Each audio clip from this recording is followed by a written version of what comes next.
Good evening and welcome to another chance to participate in solving crime. With faces and events we hope you'll find familiar. And here's the number if you do, 01811 8055. As always, there are detectives here from each case that we're covering, or you can speak to a BBC researcher if you prefer. And there's a special number for deaf viewers who use the Minicom system. There's the number on the screen. And this month, stealing by appointment, how bogus telephone officials have been robbing elderly people of heirlooms worth more than £2.5 million. And we have advice on how not to fall victim yourself to this sort of crime. Then there's the case of Ricky Haywood, who had such a grudge against him that it led to his murder. And how builders digging out the garden of a house revealed a mystery that had been buried there for more than 8 years. Our first case is one that hasn't been made public until now because of worries that the gang involved might go into hiding and because of a concern that it could lead to copycat offences. Now, on the first count, police have now concluded the offences are more likely to be stopped by publicity than by further undercover methods. Indeed, there was another offence this morning. To make it hard for others to imitate these crimes, in conjunction with the authorities, we'll be giving you advice. In the film that follows, there are only two actors, the thieves. The witnesses are victims of these crimes who have reenacted the events.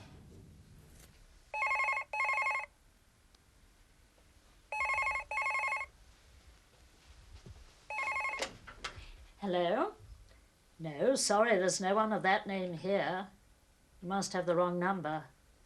Yes, goodbye.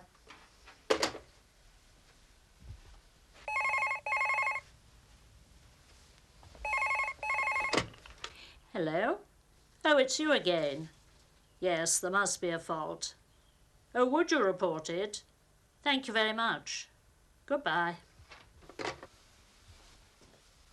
Getting on all right, Mother? Yes. Anne lives with her mother, Madge, who's blind, and who, last August, celebrated her 100th birthday. There was a party, of course, and Madge brought out a diamond brooch for the occasion, the first time she'd worn it for many years. It was a lovely brooch.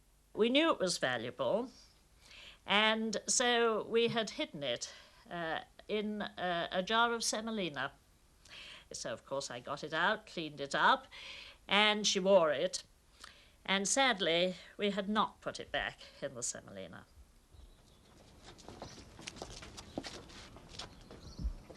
Hello. British Telecom. Oh, yes, come up. I have to get a screwdriver from the van. Oh, all right. Thank you. I thought it was a bit odd, so I went into my mother's room and I saw a British Telecom van standing outside there.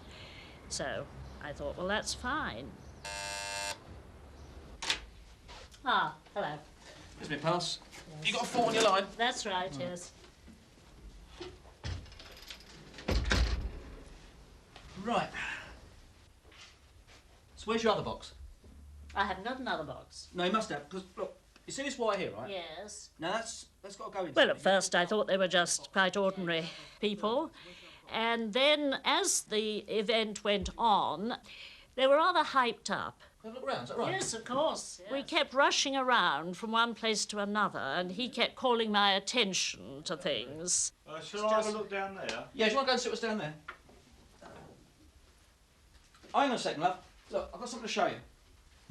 Look, you see this wire here, right? Yes. Now that's leading over towards there. Yes. So your box has got to be over there somewhere. Oh, what's I through see. there? Well, that's my bedroom, but if you want to go in, Can I that's look? Is that fine. right? Yes, of Oh, course. Yes.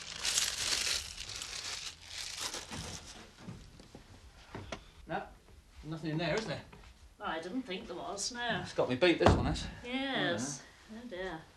Well, it's got to be here somewhere, isn't it? Yes, it has. There's no box in there. No. Yeah. Look, tell you the best thing we can do. We'll go outside, Yes. see if we can see the junction box outside the house, all right? All right, fine.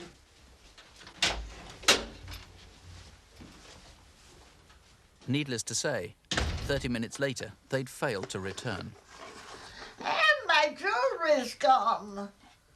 It was quite painful. It's all gone. The valuables have gone. I really felt let down and sore, bruised, emotionally, I suppose. I felt very sad, too, and especially I felt sad for my mother, because this was her jewellery that had been taken. And this pendant, she had worn it on her wedding day. Now, she was married in 1908, and her mother had lent it to her. Police have so far linked over 80 of these burglaries, all of them in the more expensive residential areas of London, from Belgravia to Hampstead. One of them took place in mid-January, a month ago. Well, it started on the Monday morning. I had several wrong telephone numbers. And then the operator came through to say there was a fault on my line and they wanted to come along to see it. And I said, but they couldn't come on the next 2 days. I wasn't here. But I made an appointment for them to come on Thursday.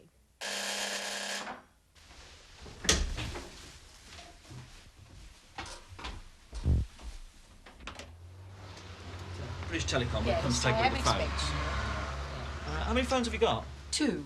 One in the hall here and the other in the bedroom there. Right. Where's your junction box? In the bedroom under the bedroom window. Yes, just down there underneath the, Oh, is it? the back of the drawers under the window there. Oh, yes, I see. Shall I help you? No, no, I'm fine. You sure thanks, we can I'm fine. manage? We're fine. Any chance of a cup of tea? Is there? Yes, right, then I'll go and put the kettle on. They were cool, very confident, and looked me straight at the face and everything. The one did, the other not so much. He was quieter. How are you getting on? Oh, this wiring's a hell of a mess. How many junction boxes you got? Only one in the bedroom. You sure? I mean, Yes, quite what's in sure. here? Nothing in there, no wires or telephone. No, I need another junction. I feel they did manipulate me. I feel they... Well, they'd got me positioned. They were always either side of me. Having it near the junction box in the front. No. It's better to have it further back. That's right, yeah. What about that tea then, love? Oh, yes, I'll get that. Tell with you. I'll come with you. Have a look.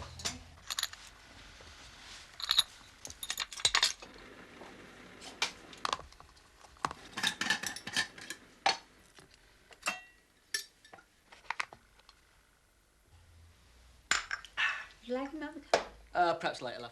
I couldn't believe that I'd been taken in. I felt angry, too, to think that I'd been so deceived and so, well, a confidence trick played on me, and I felt horrible. Needs to be a bit further down there, perhaps. All those doors. No, I'll be all right, yeah.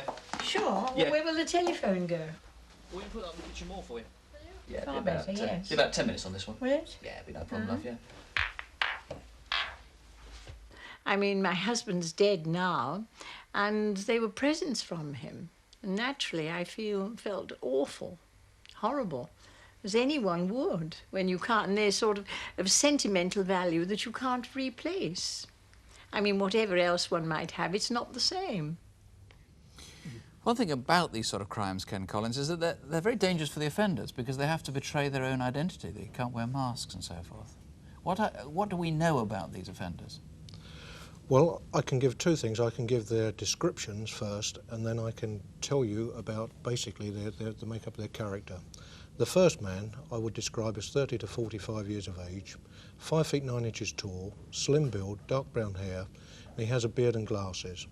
The second of the 2 has been described as 30 to 40 years, 5 feet 7 inches tall, stocky build with a round face with thinning light brown hair. A feature of this man, a number of witnesses have described him as having bright blue protruding eyes. One of the witnesses said they were very confident, so confident that they carried on even though they were under security cameras at times. What do we know about the personalities, apart from their confidence? Well, they're very plausible. They display an amount of technical knowledge regarding telephone engineering. They could in fact be telephone engineers, could they? I mean, real ones, or have been engineers at one stage. There is a possibility. Certainly, British Telecom are extremely anxious to catch them. We've put up a £10,000 reward. We've got some copies of paintings that were stolen, which were, these are pretty distinctive, aren't they? They are. The paintings that are being shown on the screen now are a few of a collection that were taken. I feel certain that someone somewhere has either seen these, been offered them for sale, or indeed may even have purchased them quite innocently. OK, well, here's the number if you can help in any way, 01811 8055. Or you can call Hampstead Police Station in London. That's 01725 4212. Ask for Hampstead Police Station, 01725 4212. Well, now, there are some quite simple ways to outwit the doorstep con men. As long as you're aware of what those are and put them into practice, you'll have the reassurance of knowing that you won't be one of the victims of this unusual sort of crime. And with me now is Inspector Keith Brain from the Metropolitan Crime Prevention Unit. So what's your advice on dealing with anyone who might try to commit that kind of crime? Well, first of all, it is an unusual crime, but it's very unusual for a telephone engineer to need to call up the house without you notifying them of a fault. So it's almost invariably the case that they will only call at your request. Now, if someone does suggest that you've got a fault on your telephone line, for technical reasons, it's best to contact a friend and ask them to ring 151 to report the fault on another line or to check it. Right, so that's not going to be easy. If people have been watching this, they won't be able to do that again. No. Now, doorstep conmen, of course, come in various guises. That's right. We must always be on guard against the con man. Invariably he's a man, but quite often he's a woman or even a child as well.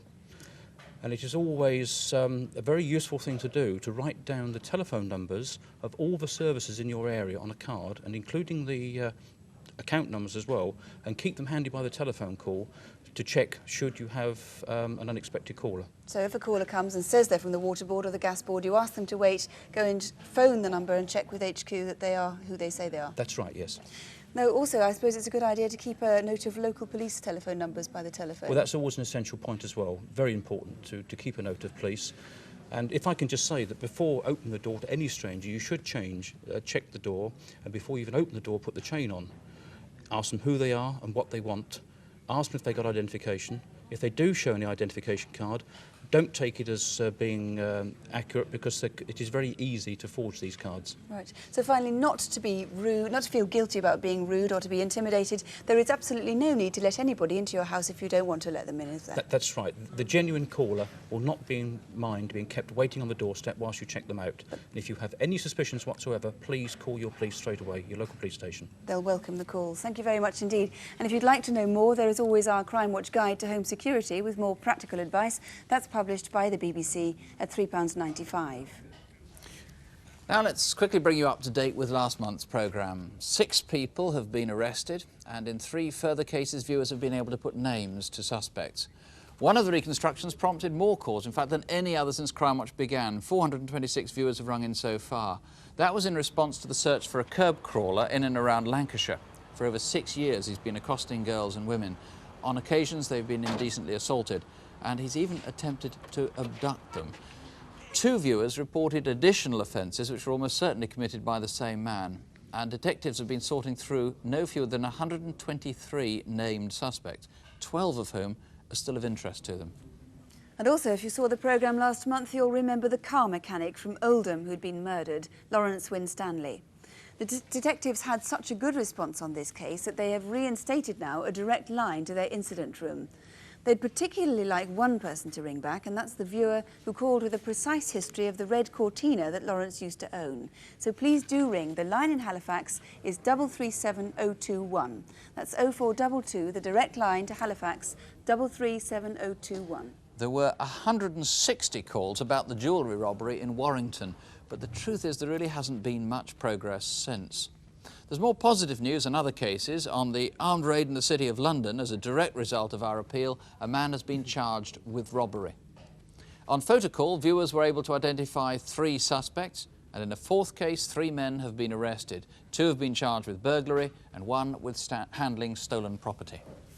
Well, now this month's photocall with Faces of People, police would like to help with their inquiries. Here's Superintendent David Hatcher with the details. First on photo call, Avon and Somerset Police need your help to find George Derek Johnston, who may have information about a number of armed robberies from which over £20,000 has been obtained. He's known to have visited Bristol, Brighton, Leeds, London, Southampton and Dublin, and travels the country as a hitchhiker staying in guest houses or hotels. George Johnston is 34 years old, 5'11", medium build and has brown hair. He has tattoos of a snake on one arm and a butterfly on the other. Now, he's also called himself George or John Jurgenstein, Andrew Smelcher, David Brian Janston and Gavin Brian Cunningham. So if you've met him using any of these names or know where he might be, call us now. Next, Gloucestershire Police need your help to find these 3 people.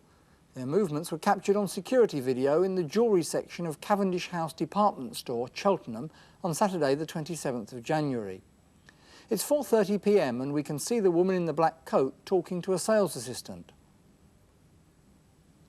The man on the right in bright coloured clothes calls another assistant over to him. We believe the man in the flying jacket at this point takes rings worth £35,000 and then quickly leaves the shop. He's in his mid to late 20s and is about 5 foot 7 inches tall. The other man is also in his mid to late 20s but is much taller, about 5 foot 10 to 6 feet. He has a tanned complexion. The woman is in her late 30s and is 5 foot 6 inches tall. She probably has an Irish accent. If you recognise any of these three people, please ring. The Regional Crime Squad in Essex would like to speak to Tommy Powell. He may have some information about a seizure of £3 million worth of cannabis in October 1988. He was last seen by my colleagues at this hospital, Holly House, Buckhurst Hill, Essex. But he discharged himself on October the 7th, 1988. Tommy Powell comes from the East End of London. He's 46 years old, 5 foot 10 and extremely well built.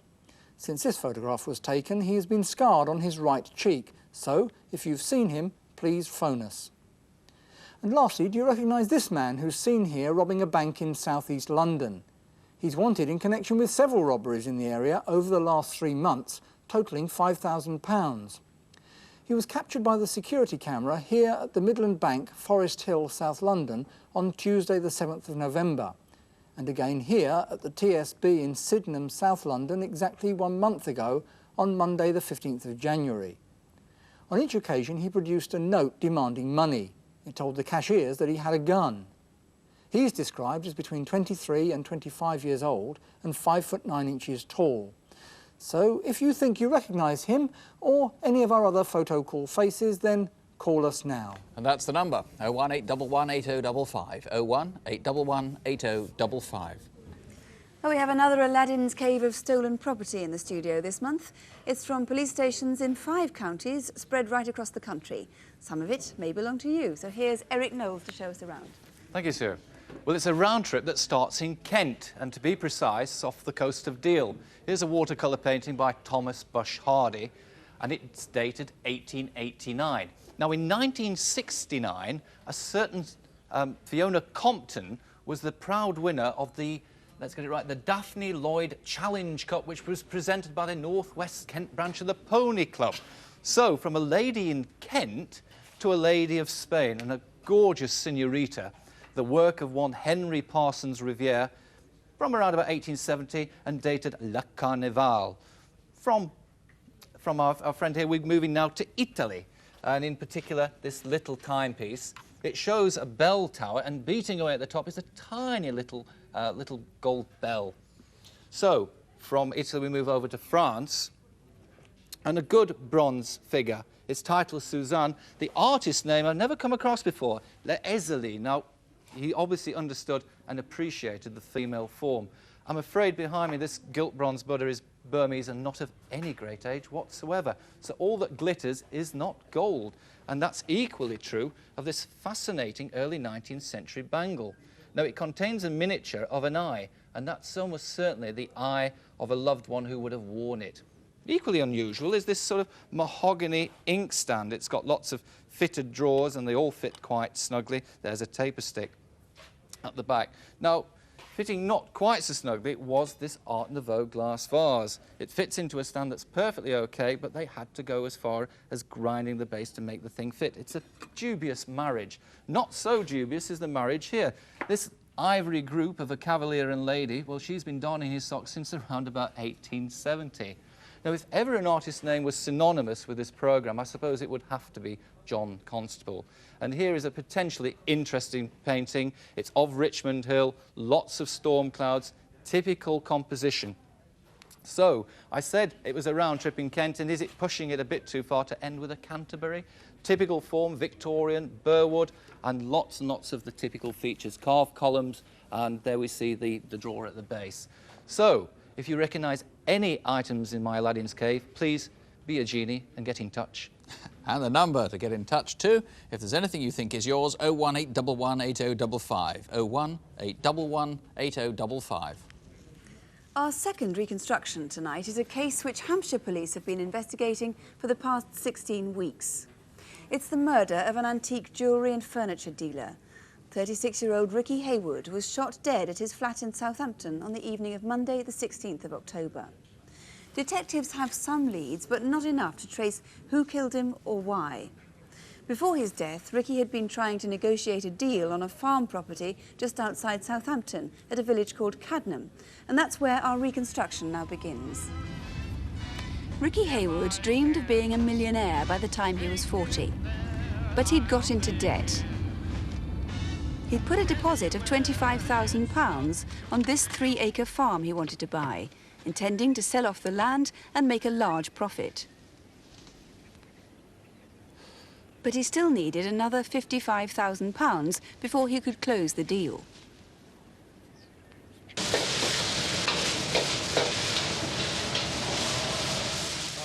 On the evening of Sunday, October the 15th, Ricky took his girlfriend and his mother and sister out for a meal.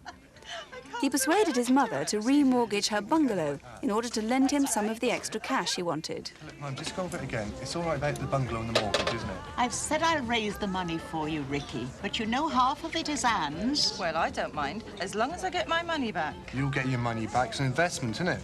We'll see you all right. Ricky was obsessed with his own security. He carried a panic alarm and he'd installed video monitors bleeping continuously in his bedroom, as well as in his jewellery and antique shop underneath the flat.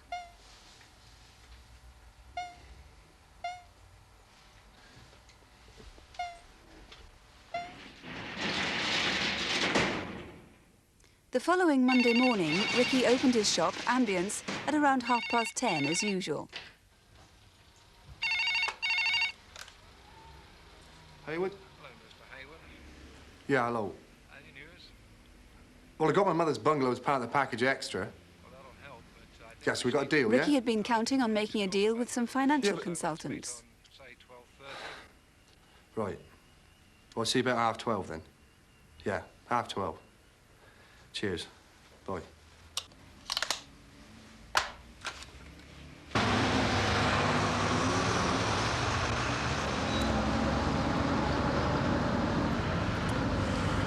If you can tell me that I've got the money for this bungalow, for the farm, say, in writing, and a definite, then that's all right by me. We can make no promises today. The consultants told police that Ricky didn't take kindly to the news that it would take a few days to arrange things. Well, that is the very best we can do, Mr. Heywood. We'll go back to the office and see what we can sort. Well, that's not good enough, is it? We'll see what we can sort. See you later. Yeah, see you later. Shortly after that, at about 1:30, he got a call from his girlfriend. Heywood? Hi, Rick, it's me. Hello, Leslie. How is it? I don't know what these finance people want from me. Well, what do they say? I still can't raise enough cash, even with Mum's bungalow. I tell you what, Leslie, I'm going up the wall. What about later? Oh, yeah. Later, meal. I think we should knock it on the head for tonight. Why? Yeah, well, I'm so busy, I don't know whether I'm coming or going. Oh. Yeah. Well, look, I'll bring you later on and we'll talk about it then, yeah? okay, I miss you. Yeah, okay. Miss you. I love you. At 5:15, the number 3A bus was passing Ricky's shop. A passenger saw Ricky arguing with a short, fat, bald man. This man has still not been traced. A few doors up, Mr. and Mrs. Chester were clearing up their shop. It was 6:05. Ricky was shutting up his business for the night. A man looking very much like Ricky helped him in with his sign. The police would like this man to come forward. At about the same time, a scruffy man was seen loitering near Ricky's flat. He was acting strangely and carrying something under his arm.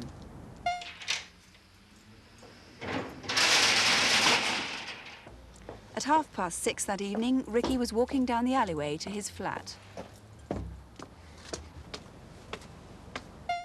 No one knows whether he entered his flat alone, but he seems to have gone through his usual routine.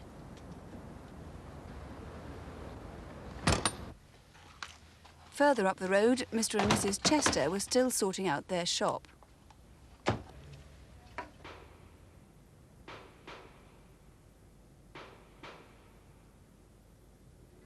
Hey, Mal. What? Like gunshots. Rubbish. It's just a car backfiring. Inside his flat, Ricky had been shot at point-blank range. Just about that time, an accountant was arriving to talk business with Ricky. His pronounced limp was the result of a rugby injury. Police believe the killers were still inside the flat.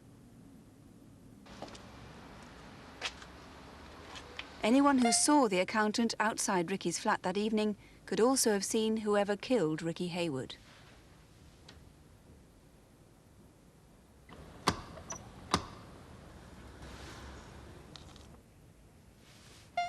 The accountant waited for 5 minutes before going back to his car. Oh, wait, I want a double lock.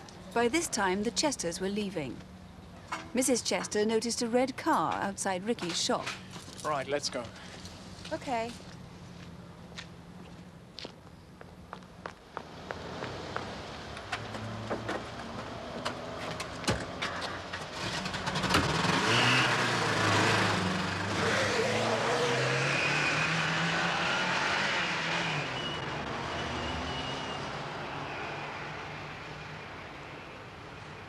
Well, Mr. Piper, those two men are obviously strong suspects. How did that witness describe them? Yes, we're very anxious to trace these two men. They're both described as in their late 20s. The first one is described as about 5'8" to 9". He was very slim and he was wearing tight-fitting trousers and a sort of blouson jacket. The second man, as I've said, same age, but he was taller. He was probably about 5'11" and he had fair hair and he was dressed very similar to the first man. Now, the other suspicious character seen around that time was the man seen round the back of the shop near Ricky's flat. What description do you have of him? Yes, we're very anxious to trace this man as well because he was acting suspiciously at the back of the flat, and he was carrying something which, of course, could have been a gun. You've brought a gun into the studio, which is a replica, is it, of the gun you think was used to kill Ricky? Yes, this is a gun which the experts tell us is very similar to the gun that was used to kill Mr. Heywood. It's a small .22 caliber handgun. It's quite old and probably quite warm. Right. The other person you'd like to speak to is the man who was seen from a passenger on a passing bus arguing with Ricky inside the shop. Yes, again, we want to trace this man. He was arguing with Ricky at about 5 o'clock that evening in the shop. Now, he is described as about 40 years. He was stocky and he had receding hair which was brushed straight back. Do you believe that Ricky knew whoever it was who killed him? Well, Mr. Heywood had bought stolen property and he mixed with some rather shady characters. There was no sign of any struggle in the flat, so the indication must be that he knew who killed him. It's unfortunate, of course, that Ricky's security cameras weren't recording that night. His shop was broken into that night too. Yes, the shop was broken into that night by using, in fact, the keys which were stolen from the flat. Do you know what time that was? Well, we think that was after 7 o'clock that evening.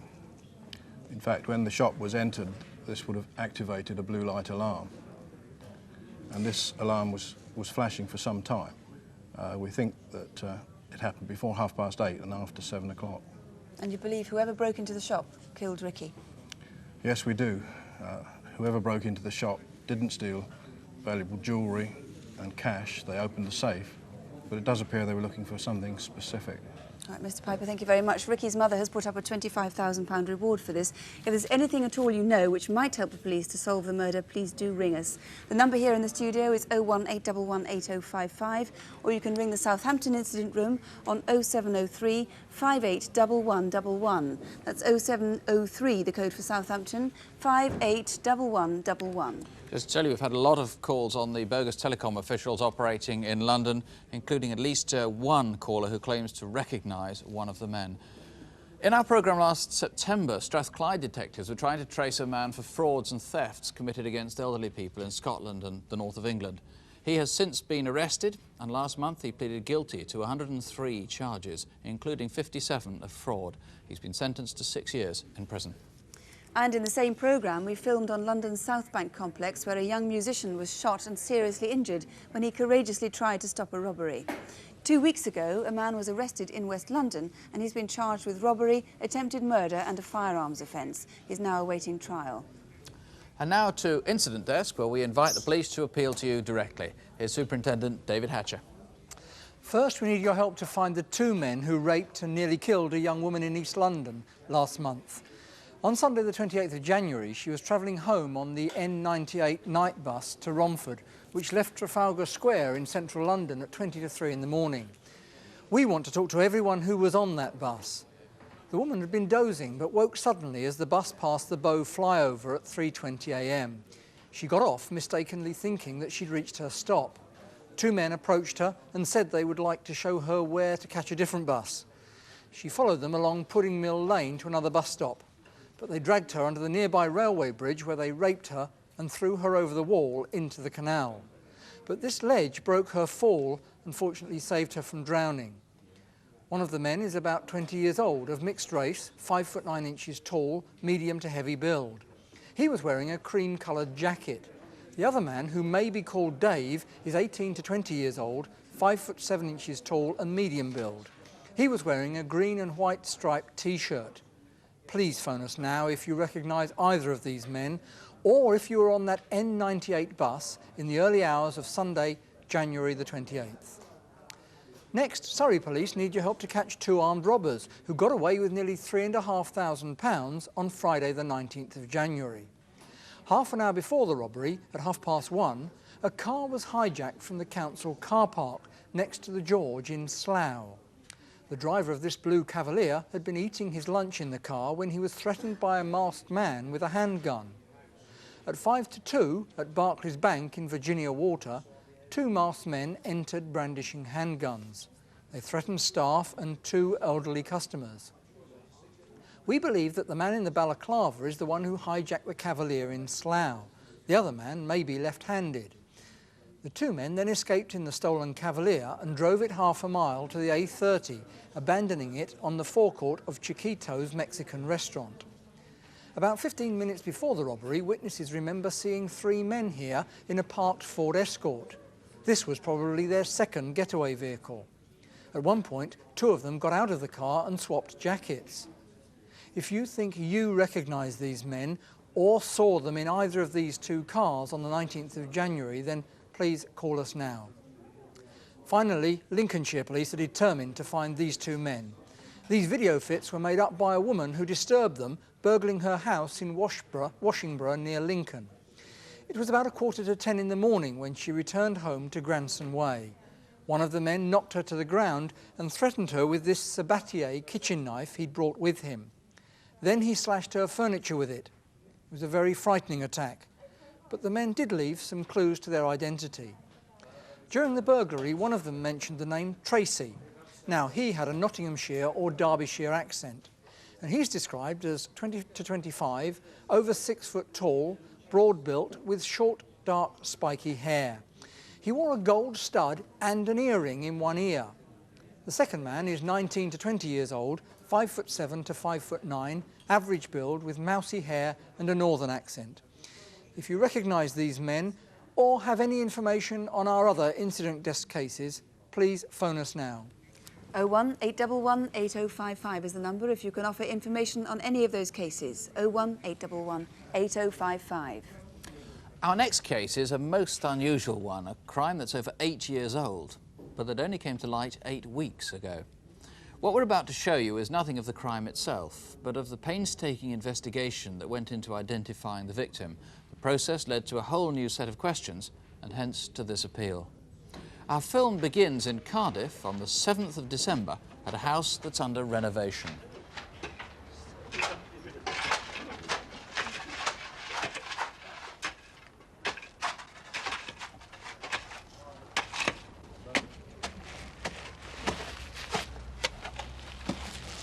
Wrapped in polythene and a roll of carpet was what looked like a human skeleton. When the police had checked out the finding, a major inquiry was launched. Within days, 80 officers had been brought in on the case, led by Detective Chief Superintendent John Williams. We faced a dilemma at this time, having only the skeletal remains with nothing else whatsoever. We first of all sent it to an odontologist, a Dr. Whitaker of Cardiff. Once one's presented with the specimen, it's important to try to get information from it without damaging it initially. And so we usually use X-rays or take a radiograph like this. You can see here that inside the jawbones, and in the top jaw here as well, there are a large number of teeth that haven't yet come through into the mouth. And you can see that they are still undergoing development. And we know how long it takes for that kind of root to grow, so it's obvious that from that information we could work out exactly how old this individual was when they died. He was able to tell us that the body was that of a female, probably aged between 14 to 17 years of age, and indeed he was able further to tell us that it was probably of a young girl aged about 15.5 to 16 years of age. It wasn't much to go on, but the police now knew not just the victim's age, but height, sex, and approximate date of death. At the incident room in Norbury Road in Cardiff, a search was made of missing persons files, and they began the laborious task of tracing everyone who'd lived in any of the dozen bedsits at 27 and 29 Fitzhamon Embankment, where the body had been found. We then consulted Richard Neve, a medical illustrator from Manchester University. We sent him the skull, and from that he was able to build up for us a facial impression from the skeleton. Using models, Richard Neve explains how the victim's face was recreated. The first thing to do is, of course, to prepare the skull so that the face can be built on it. Next stage is to take the plaster skull and then to mark 21 points over the face, and these are the sites from which measurements have been taken of soft tissue thickness. And holes are drilled in here and pegs inserted, and the pegs represent the average thickness of soft tissue to be found on the human face at these particular sites. So that means that when the face is built over the skull, it is not just a matter of imagination, it is done quite deliberately. This turned out to be a striking likeness. You may not have known this girl by name, but do you recall her from the early 1980s?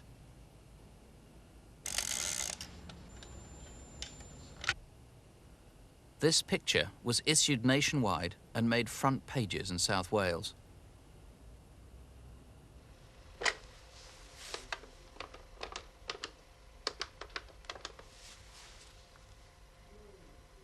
Oh, hello. I think I recognise the girl in the picture.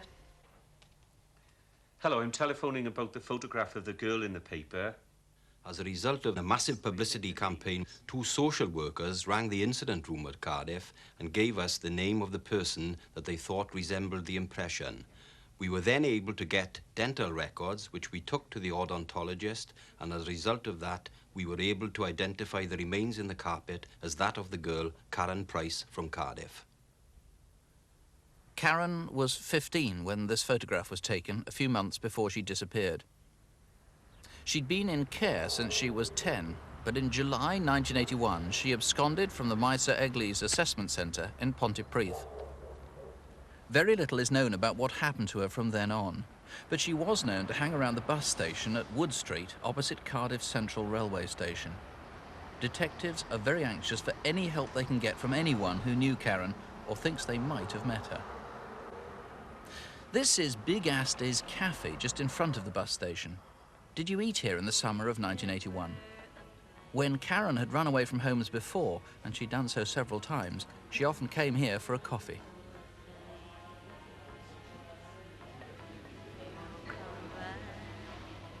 And in the early 80s, lots of youngsters used to hang around outside the Empire Pool in Wood Street. Do you remember Karen? Above all, Did you live opposite Cardiff Arms Park across the Taff at Bedsits in Fitzhamon Embankment? Detectives are determined to find everyone who lived here in the late 70s or early 80s, especially if you stayed in numbers 27 or 29. John Williams, there'll be people already reaching for the phones, I'm sure, and I suspect there'll be others who are hesitating, a bit worried that if they ring in, they're going to catapult themselves into the middle of a murder inquiry, might even be regarded as suspects. No, I would like to reassure these people that they would be purely treated as friendly witnesses. We are appealing for information from them, so please come forward. Now, there must have been a lot of people who knew Karen after she left Maes Eglwys, the assessment centre in July 1981. I mean, where did she sleep? Where did she eat? Where did she wash? That's quite right. She was in and around that city centre area, and someone must have befriended her and certainly seen her. And I would ask these people now, even after 8 years, when they may have moved away from Cardiff, to come forward and contact us. If anybody befriended her, it might be a real friend now, and ring in. This is the sort of clothes you think she was wearing, a sort of grey sweatshirt, and these very distinctive. These jeans, distinctive really, they're called Carmen Gear. They're out of production now, aren't they? But it's the colour, That's quite right, yes. They're plum coloured, and there's, without a doubt, she was wearing those at the time of her death. That house again, 2729 Fitzhamon Embankment, which is the place where she was found and where you suspect she might have been staying. You don't know, but we need to know anyone else who was staying there. And here's the number, 01811 8055. The time, remember, we're talking about is summer and late summer 1981 in particular. 01811 8055. Or you can call the incident room in Cardiff on 0222 398 381. That's 0222, the code for Cardiff, 398 381. I'm looking at the screen here, I can see that calls are still flooding in on the Bogus officials. We're also getting a lot of calls on George Johnston from our photo call, but the sightings are all over the country, which figures because he did travel all over the country. Anyway, for the moment, that's all. If you've been trying to get through to us and you haven't managed it yet, do keep trying. Our lines here will be open until midnight. Failing that, phone your local police or the relevant investigating police force, and those numbers are on CFAX, if you have that, on page 618. Or you can write us if you like. The address is Crimewatch UK, BBC Television, London W12 7RJ. We're back with more results and phone calls so far after question time, that's at 11:45, and watch Daytime Live tomorrow after midday for all the overnight developments. We're back with the main programme next month. You know, we're often asked, why don't you have Crime Watch every week or even every night? You may find the answer surprising. There simply aren't all that many major crimes with enough clues to make a helpful reconstruction. It really is true, as we say each month, that the sort of crimes we cover are important. They're rarer than people tend to think. So don't have nightmares, do sleep well. Good night. Good night.